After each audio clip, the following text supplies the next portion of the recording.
Key points. Breakdown of trust in Pakistan. There is a significant trust deficit between the state and its people, reflected in separatist movements, increasing militancy, sectarian violence, and lawlessness in regions like Balochistan, Khyber Pakhtunkhwa, southern Punjab, and Sindh. Opportunity with the Grand Pakhtun Jirga. A grand jirga of Pakhtun tribes is set to take place, offering an opportunity for the state to rebuild trust with the Pakhtun population. This jirga could be a platform to address grievances stemming from decades of conflict. Truth and Reconciliation Commission (TRC) proposal. The state should consider setting up a Truth and Reconciliation Commission (TRC) to investigate human rights violations committed during the conflict in Pakhtun lands. A TRC would provide a forum for both victims and perpetrators to share their stories, promoting reconciliation and preventing future violence. Global examples of TRCs. Historical examples of successful TRCs include South Africa's Commission Post-Apartheid, Chile's investigation into abuses under Pinochet, and Canada's TRC on the residential school system. These commissions have helped societies move beyond periods of violent conflict. Compatibility with Pakhtun Jirga traditions. The principles of a TRC align well with the Pakhtun tradition of Qawmi Jirgas, which are inclusive and focused on reconciliation rather than punishment. The upcoming Jirga, with representation from diverse segments of Pakhtun society, provides a unique opportunity for this reconciliation process. Impact of global powers on Pakhtun lands. The region has been a battleground for global superpowers, the Soviet Union and the US, for decades. However, with no global power directly involved at present, this may be the state's last opportunity to address grievances, regain local support, and cut off any remaining support for militancy. State engagement and transparency. The state must actively engage in this conversation, acknowledging the complex decisions made during the conflict and addressing misinformation and blurred perceptions. A TRC could help the state present its side of the story and gain the trust of the Pakhtun populace. Crux, simplified explanation. Pakistan is facing a breakdown of trust between the state and its people, especially in conflict-ridden Pakhtun territories. A Grand Pakhtun Jirga presents an opportunity for the state to build trust by addressing past grievances. A Truth and Reconciliation Commission, TRC, modeled after successful examples worldwide, could help the state and Pakhtun society move forward through dialogue, transparency, and reconciliation. By engaging with the Jirga, the state can promote peace and strengthen the federation. Key points. Unscientific basis of the Indus Waters Treaty, IWT. The IWT, designed to divide the waters of the Indus Basin between Pakistan and India, is flawed from a scientific, legal, environmental, and political perspective. It was established at a time when neither country was facing water shortages and remains outdated given the current hydrological realities. Historical context. The water conflict began in 1948 when East Punjab, India, began shutting down canals flowing into Pakistan, not due to water scarcity, but out of political malice. This act of cutting off water supplies violated international law by targeting essential resources for civilian survival. Role of David E. Lilienthal and the World Bank. The treaty's foundation was laid by lawyer David E. Lilienthal, whose unscientific view that Indus waters were being wasted by flowing into the sea justified the construction of large infrastructure projects. His involvement had a clear conflict of interest as he was working for Lazard Frères, a consultant to the World Bank, which saw business opportunities in water resource development. Environmental and social consequences. The treaty and subsequent infrastructure development, including dams and river diversions, have caused severe environmental damage. The Indus Delta has been deprived of water and silt, leading to the near disappearance of mangrove forests. Rivers such as the Ravi and Sutlej are now polluted with industrial and municipal waste. Groundwater is contaminated, and farmland is being destroyed by waterlogging and salinity. Need for sustainable water management. The outdated irrigation methods encouraged by the IWT, along with the construction of large hydropower projects, are unsustainable. There is a pressing need to adopt modern, environmentally conscious water management strategies that restore degraded rivers, wetlands, and ecosystems. The treaty should be renegotiated based on today's knowledge and global environmental awareness. Call for a new water economy. To ensure the long-term health of the Indus Basin and promote peace, the article suggests creating a sustainable water economy.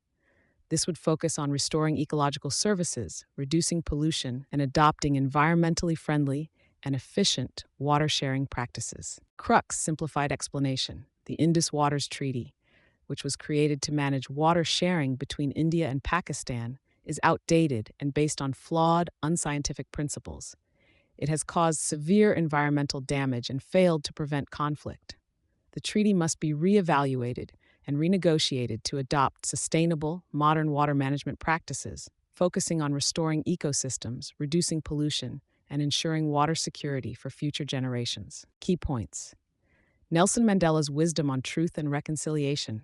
Mandela, a leader who spent 27 years in prison, spoke about the Truth and Reconciliation Commission, TRC, as a collective journey to restore the nation's humanity after the horrors of apartheid.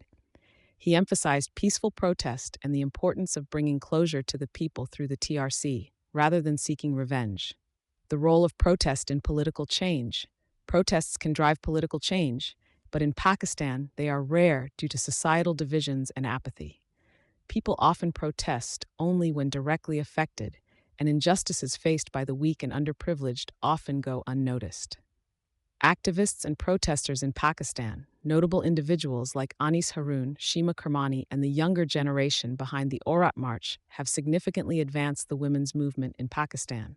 Similarly, activists like Naeem Sadiq continue to protest against injustices in various sectors, such as the exploitation of workers and gun violence.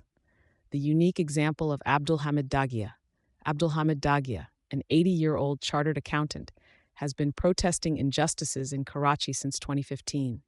He has staged over 1,400 one-man protests focusing on Karachi-centric issues such as environmental degradation and budget misallocation. Despite protesting alone, he occasionally receives support from passers-by, including a judge who stood in solidarity with him. Challenges to protesting in Pakistan. Autocratic governments have historically clamped down on protests, banning organizations like student bodies and labor unions, which has diminished the culture of activism and made the youth more apolitical. However, individuals like Dagia and Sadiq continue to fight for justice, often in isolation. Crux, simplified explanation. Nelson Mandela's approach to reconciliation and peaceful protest offers valuable lessons, especially in a society like Pakistan, where protest against injustice is rare and often met with government repression. Despite this, activists like Abdul Hamid Dagia, Naeem Sadiq, and others continue to fight for justice. Dagia's one-man protests in Karachi highlight the importance of individual action in the face of societal apathy. These efforts, though small in scale, keep the spirit of protest alive and demand attention to issues like environmental degradation, worker exploitation, and budget mismanagement. Key points: post-election amendments to the Election Act. The recent amendments to the Election Act 2017 were introduced after the 2024 elections to reinforce the position of the declared winners. These changes are being criticized as they alter the rules of the electoral process ex post facto after the event, which undermines the ability of those challenging the results to seek fair resolution through neutral channels. Historical manipulation of elections. Election manipulation is not a new phenomenon in Pakistan. For example, in the 2021 Daska by-elections, presiding officers went missing overnight and returned with altered vote counts. At that time, the Election Commission of Pakistan, ECP, took action and ordered a repoll, which led to a different result. However, in the current scenario, such interventions are being justified, even though they follow the same pattern of interference. Changing the rules mid-game. In competitive systems, fairness dictates that the rules should not be altered after the game has been played. Yet, in this case, when the election results were contested, the ECP delayed action, which allowed the election tribunals to step in. However, the tribunals themselves were modified to include retired justices, which is seen as a way to rig the process in favor of the purported winners. Systematic unfairness. The systematic manipulation of electoral rules has led to unfair outcomes. Previous instances of rigging and disqualification are now used as justifications for continuing the same practices. The rules have been adjusted in such a way that those who challenge the outcomes are at a significant disadvantage. Conflict of interest and judiciary's role. As assembly members change the rules to maintain their power, institutions like the judiciary, which could have intervened, have also been affected. Amendments, such as the 26th Amendment, seem to have been designed to curb the judiciary's ability to counteract these manipulations. Win at all costs mentality. The desire to win at all costs, disregarding fairness, has eroded the integrity of the electoral process. The author argues that a victory achieved through unfair means, such as manipulating the rules, is not a true victory at all. Crux, simplified explanation.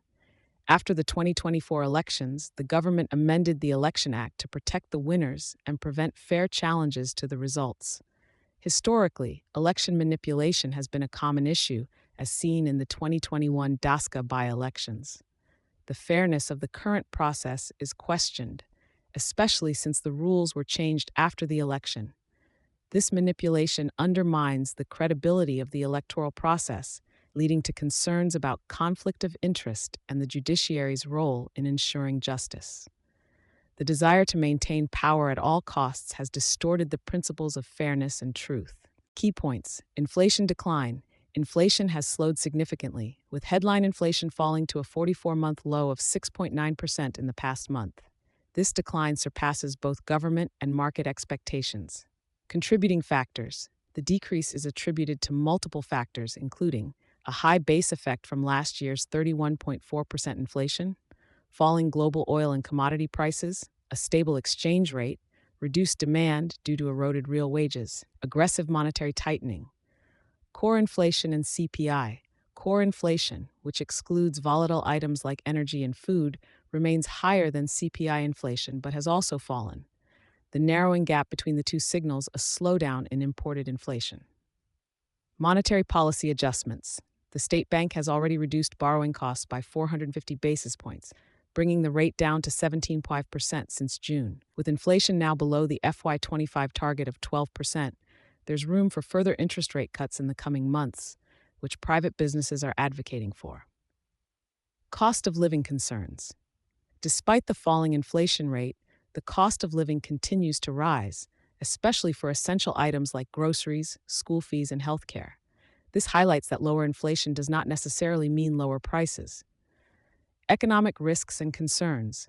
While inflation has eased, risks remain due to tensions in the Middle East and a fragile economic recovery at home. There are concerns that the government might adopt inflationary measures to stimulate growth, though the influence of the IMF may prevent this. Crux simplified explanation. Inflation in Pakistan has slowed down, hitting a low of 6.9% last month, thanks to lower global oil prices, reduced demand, and monetary tightening. While this is positive news, the cost of living is still rising, affecting the middle class. The state bank has already cut interest rates and further cuts are expected. However, risks remain due to economic challenges, and there are concerns the government might adopt inflationary policies to stimulate growth. Key points. Unified stance on Afghan terrorism. Pakistan, Iran, China, and Russia have jointly urged the Taliban to take concrete steps against terrorism emanating from Afghanistan during the third quadrilateral group meeting on the sidelines of the UN General Assembly. Targeted terrorist groups. The statement called for action against groups like IS, Al-Qaeda, ETM, TTP, and BLA. Pakistan has consistently raised concerns over the TTP using Afghan soil for attacks, and now other neighbors are echoing these concerns. Diplomatic approach. The quadrilateral group advocates for a diplomatic approach rather than military intervention, stressing that the Taliban regime must act against terrorist elements to prevent destabilization in the region. Economic leverage. The statement suggests that regional economic cooperation, particularly with China, could incentivize the Taliban to crack down on militant groups, as trade and terrorism cannot coexist. Crux simplified explanation. Afghanistan's neighbors, Pakistan, Iran, China, and Russia, are pushing the Taliban to take strong action against terrorist groups operating from their soil. These countries are using diplomatic pressure instead of military force to address the issue, emphasizing that regional trade and security depend on the Taliban curbing terrorism effectively. Key points. Heritage status for Syed Hashmi Library. The Sindh government declared the Syed Hashmi Reference Library, a center for Balochi language and literature, as a protected heritage site, safeguarding it from potential damage due to the Malir Expressway interchange construction. Cultural and educational significance. The library, founded by Professor Saba Dashtiari, is not only a collection of books, but also serves as a cultural and intellectual hub for Balochi scholars and researchers, playing a key role in the preservation of Balochi literary works. Broad appeal of preservation. While the library is a crucial institution for the Baloch community, its preservation highlights the importance of protecting Pakistan's broader linguistic and cultural diversity, ensuring that urban development does not erode historical and cultural sites. Other heritage sites. The Sindh government has also granted protected status to other important historical locations, such as Khudaji Kabar and the Parsi Institute compound in Karachi, but many other sites across Pakistan, including libraries in Liari and historical structures in Lahore and Peshawar, also require protection. Crux, simplified explanation. The Sindh government has rightfully declared the Syed Hashmi Reference Library, dedicated to Balochi literature, as a protected heritage site, preventing it from being affected by urban development. This decision not only preserves a key cultural and educational institution, but also emphasizes the importance of safeguarding Pakistan's rich history and cultural diversity. Similar protections should be extended to other historical sites across the country to ensure that future generations remain connected to their cultural heritage.